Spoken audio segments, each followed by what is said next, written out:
I'm gonna, like I said, use some new old stock. These are courteous of vintage slot car sales. It's on Facebook. No, no pun intended, but Guy is a great guy. Guy. Anyway, if Andy's watching right now, he's dying laughing. So is Keith. But Guy's Vintage Parts Guy, and I spoke last year, and I said something like, "What do you have as far as G Plus parts?"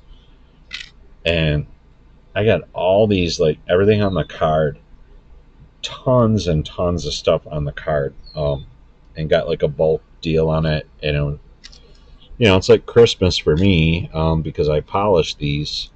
I almost don't want to use them. When you do like a custom, I want to polish them, is what I'm saying, but we'll use them. We'll cut them open and check them out.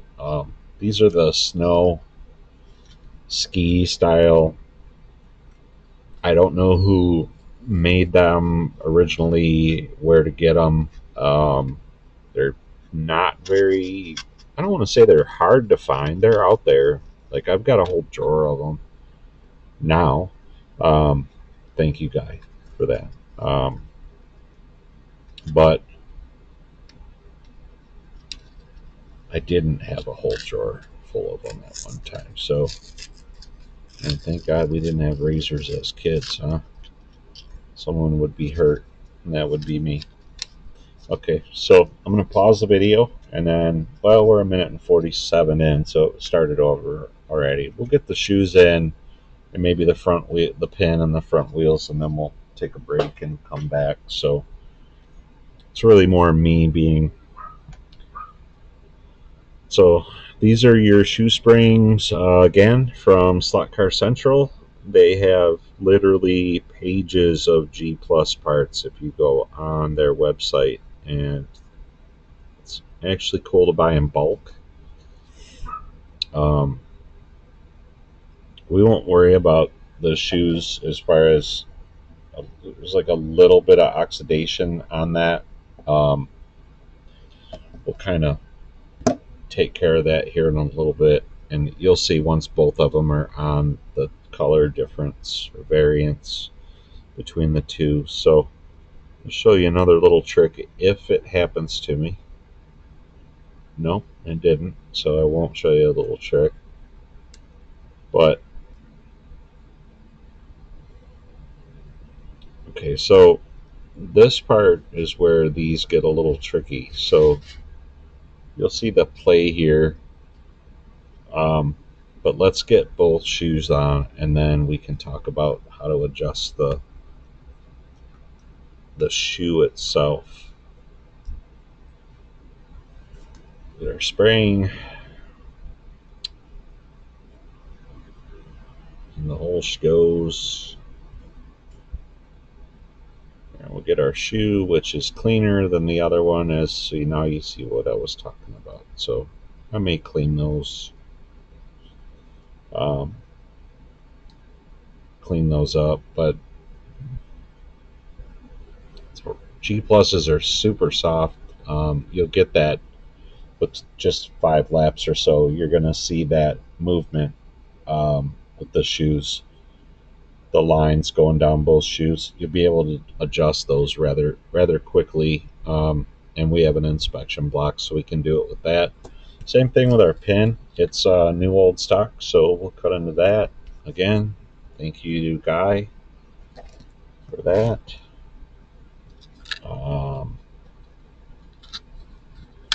Guy sells parts, slot cars, all kinds of cool stuff. Great to work with.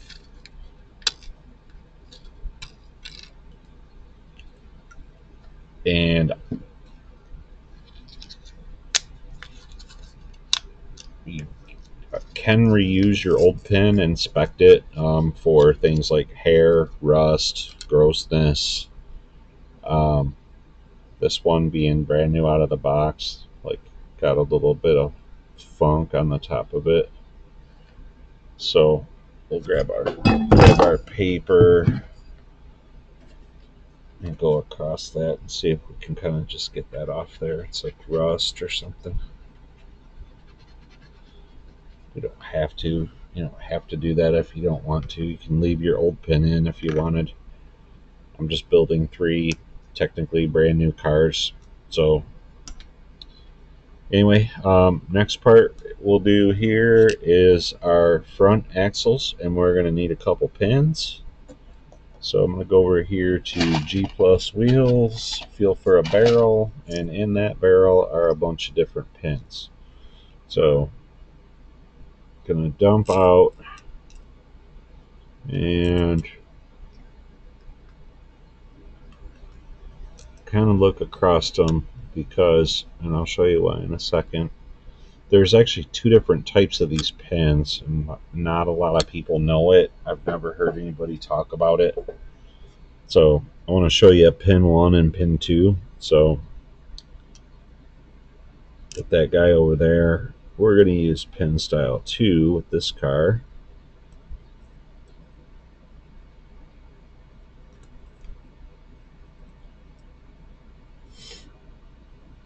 There we go.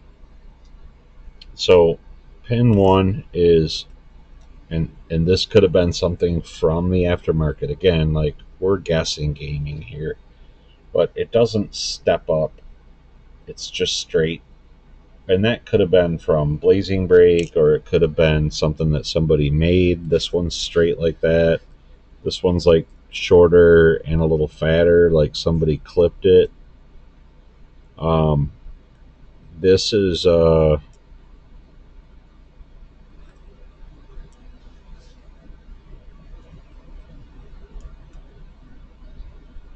yeah, so I have 3 that are straight, 4 that have the step in them, 6 basically. So we'll go ahead and use these. Obviously the pin's going to go on the front of the wheel, and then you're going to go up to your hub and just press the shoes down because you don't want to have any issues with that falling apart. There we go. There. So just get your pin up there and just push it in by hand. You're going to see a lot of play. Just push with your thumbnail and you'll feel movement. And as long as it's spinning, man, you're in. And can you pre-lube that? I wouldn't recommend it. I've tried doing that and then till I have the front wheel fly off and then lose the pin. And then another thing, little tip, if you're doing this, you can press the one snowshoe, take your thumb, put your finger on the back here, and just give it a push.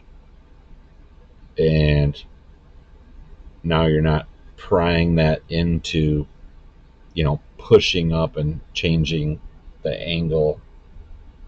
Would be camber on the top, camber.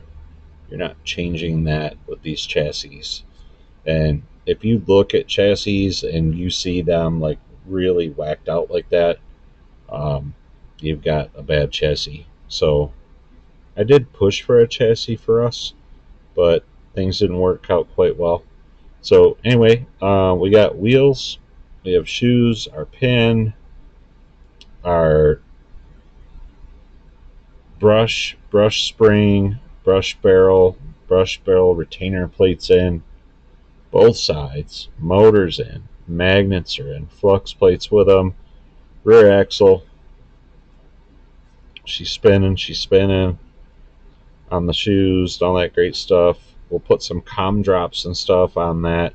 I'll get ready to do the next video, which is getting the rear wheels on, our motor clip, and then once we get the rear wheels on, we can literally go straight to tires and testing, and we'll do some testing before we put tires on. Stick around, watch the next episode. Thank you for watching. Marwood's Customs out.